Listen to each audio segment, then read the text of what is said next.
Hello, everyone. The Lockdoctor, Locksmith, Eddy, coming to you live right here in sunny South Florida. Boy, we got a little special treat for you today. What we have here is some old Mul-T-Lock interactive mortise cylinders.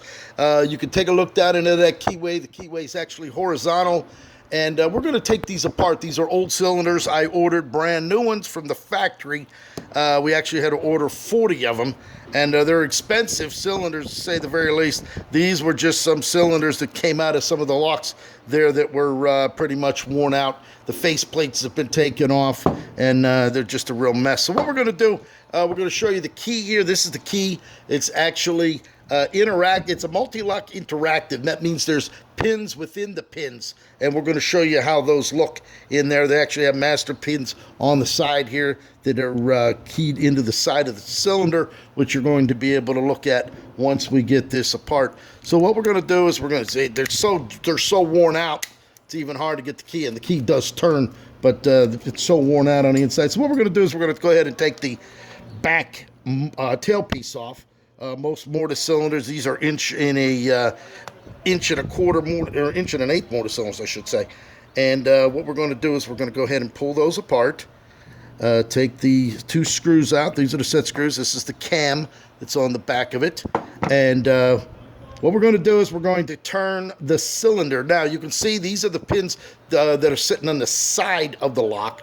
So what we'll do is we will just see, once you pull that out, the key goes in too far, and now you can't get it to turn. So you have to make sure the key is turned in the position flat, because that cam holds it from pushing in any further. And then what we're going to do is we're just going to follow this right through here, just like this.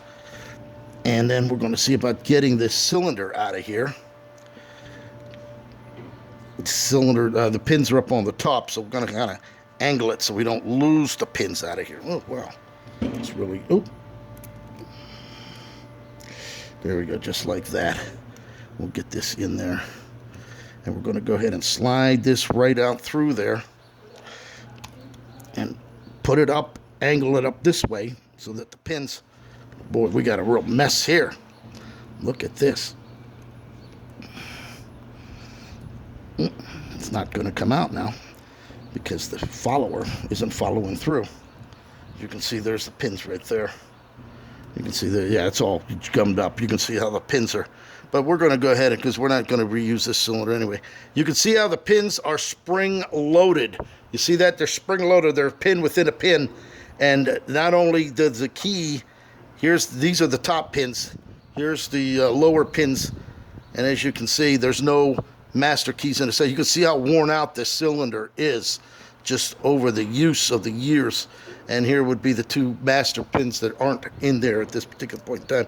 But we can pull this out, and you can see the inside of the side of that cylinder right there, as you can see that. And as you put the key back in, back to the position, the levels all leveled up just like that. So what we're going to do is we're going to go ahead and put all of these pins back in here using the follower and the, oh boy, they got pin within a pin, and that's what's holding it up in the back of this cylinder here. So we shall go ahead and just put these right back in where they belong. So when you go to run a follower through here, you're going to have the issue of the pins actually falling down. The center pin, as you can see that right there, that what happens is when you put the follower through there, the pin that's in the center separates, and then you have a problem where it locks it down. So we're going to have to push those pins back down in there to get the last two of them in, just like that. So we're going to get this followed in there. We're going to turn that follower like that, and then we'll take the pin. You can see these mushroom pins. Look at that.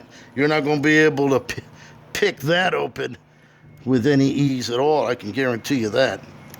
And once the pin goes back in, I'm just holding it up against.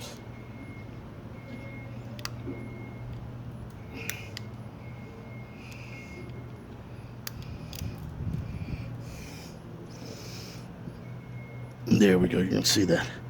Here, I'll show you what the top pin looks like. There it is. So see that? It's actually spring-loaded, a pin within a pin. So when you go to lock down, the inner top pin drops in to the lower pin there. And once they're leveled up, that's what lets it cross the shear line.